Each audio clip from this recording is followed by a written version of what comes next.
আমরা আগেই বলছি যে একই নাম্বার প্লেটে একাধিক গাড়ি চালানো অপরাধ, প্রতারণা অপরাধ, এইটা বন্ধ করার জন্য আমরা বিআরটি ব্যবস্থা নিচ্ছি। এবং আমরা এইটা বলতেছি, আমরা কালকে আজকে একটা গণবিজ্ঞপ্তি জারি করবো। অনেকে বিআরটি এর সঠিক নাম্বার প্লেট ব্যবহার করেন না, অর্থাৎ বিআরটি আরএফআইডি ট্যাগযুক্ত সঠিক নাম্বার প্লেট সরবরাহ করে। অনেকেই এই নাম্বার প্লেটের অর্থ জমা দিয়েছেন, কিন্তু নাম্বার প্লেটগুলো নিয়ে তাদের যানবাহনে লাগাচ্ছেন না, ব্যবহার করতেছেন না। আমরা ওয়ার্নিং দিচ্ছি আজকে বা কালকে যে কয়েকদিনের মধ্যে যদি বিআরটি এর প্রেসক্রাইব নাম্বার প্লেট না লাগায় তাহলে তাদের বিরুদ্ধে আইনগত ব্যবস্থা নেওয়া হবে। আপনার সামনেই দেখা আমাদের কিন্তু মামলা দেওয়ার জন্য এখন আর কাগজ লাগবে না। এখন শুধু বাসের রেজিস্ট্রেশন নাম্বারটা হলেই আমরা ভিডিও মামলা বা ডিজিটাল মামলায় দিয়ে দিতে পারি। আর ঈদের আগে আমরা অবশ্যই লক্ষ বাসের যে ওয়ার্কশপগুলো অভিযান করা হবে। এবং আমরা বলছি যে 20 বছরের উপরে বাস বা 25 বছরের উপরে ট্রাক, এদের বিরুদ্ধে শীঘ্রই অভিযান শুরু হবে। পদ্মা সেতু, মেট্রো রেল এবং এলিভেটেড এক্সপ্রেসওয়ে নির্মাণের গর্বিত অংশীদার বসুন্ধরা সিমেন্ট। ঢাকা শহরে অটোরিকশা আমরা যদি মেইন রোডে চলতে দিতাম তাহলে ঢাকা শহর ব্লক হয়ে যেত। আমাদের পুলিশ সহ বিভিন্ন সংস্থা কাজ করে ঢাকা মহানগরের মেইন রোডে অটোরিকশা আসতে দেয় না। তারপর হয়তো 5% অটোরিকশা আসে, 5% অটোরিকশা আসলে ট্রাফিক জ্যামে খুব একটা এফেক্ট করে না, হয়তো অ্যাক্সিডেন্টের এফেক্ট করে। এই 5% থেকে যদি বেড়ে অটোরিকশা 40, 45 বা 50% ঢাকা শহরের মেইন রোডে আসে, ঢাকা শহর কলাপস করবে। আমাদের ট্রাফিক পুলিশের লোকজন অনেক কষ্ট করে মেইন রোডে অটোরিকশা আসা বন্ধ করছে। তবে আমরা ঢাকা নগরবাসীর কাছে আহ্বান জানাবো যে আপনারা মেইন রোডে অটোরিকশা নিয়ে আসবেন না। অটোরিকশাওয়ালাদের সাথে আমাদের বিভিন্ন সময় মিটিং হয়েছে, তারাও আসতে উপরে ইচ্ছুক না। তারপর বেশি ভাড়ার আশা অনেকে আসে, কিন্তু এই আশাটা তাদের দোষের চেয়ে আমি মনে করি যে আমাদের লোকজন তারা বুঝায় নিয়ে আসে যে এখানে আসি, যান উল্টা রাস্তায়, ট্রাফিক আপনারা কিছু বলবে না। অর্থাৎ যারা বলা যায় যে বিভিন্ন কারণে তারাই নিয়ে আসে।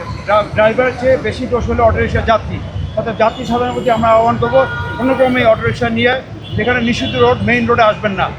যাত্রী সাধারণ সচেতন হলে মেইন রোডে যে 5% অটোরিকশা আছে সেটা আসা বন্ধ হবে, আরও স্পিড হবে।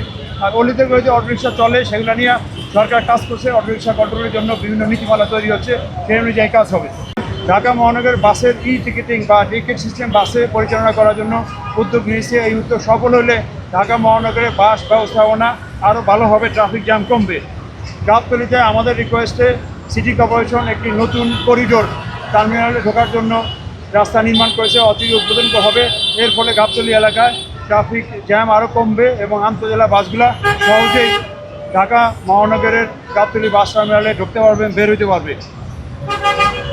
শীঘ্রই একটি ডাইভারশন রোড হবে, যেটা হলো কুড়িল বিশ্ব রোড। যে বিশ্ব রোডে গাড়ি প্রেশার বেশি এবং বিভিন্ন সংস্থার খোরাখুরি ফেলে, যানবাহনের চাপ বেশি। এই কারণে বিকল্পটি রাস্তা 300 ফিট থেকে 300 ফিট থেকে বসুন্ধরা হয়ে ইউনাইটেড গ্রুপ হয়ে স্বদেশ ভ্যালি হয়ে আফতাবনগর যাবে। আমরা আগেই বলছি, আমরা প্রায়োরিটি বেসিসে ঢাকা মহানগরে সিটি কর্পোরেশন অলরেডি 8টা পয়েন্টে ট্রাফিক সিগন্যাল লাইট লাগিয়েছি।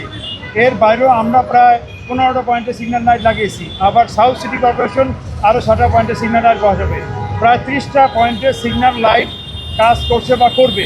সকল ক্রসিংয়ে এই এআই ক্যামেরা পর্যায়ক্রমে বসানো হচ্ছে। অলরেডি অনেকগুলো পয়েন্টে বসানো হয়েছে। এই ক্রসিং ছাড়াও যেখানে রং পার্কিংয়ের কারণে বা যত্রতত বাস বে বা বাস স্টপেজে বাস না দাঁড়িয়ে যত্রতত প্যাসেঞ্জার নিচ্ছে, যাতে না নিতে পারে, ওইসব পয়েন্টেও সিসি ক্যামেরা পর্যায়ক্রমে বসানো হবে।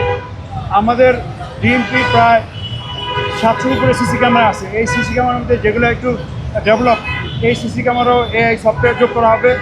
গুলশান এলাকায় LOCC 1300+ সিসি ক্যামেরা বসিয়েছে। ওখানে যেই সব সিসি ক্যামেরা দিয়ে রাস্তা দেখা যায় সেখানেও এআই বেসড সফটওয়্যার বসানো হবে। মোহাম্মদপুর এলাকায় 700 সিসি ক্যামেরা বসানো হবে। ওখানেও যেগুলো ট্রাফিক ফলো করে যে লাইটগুলো সেখানে বসানো হবে। আর ডিএমপিও আগামী কয়েক মাসের মধ্যে বা 1 বছরের মধ্যে 11,000 সিসি ক্যামেরা বসাবে।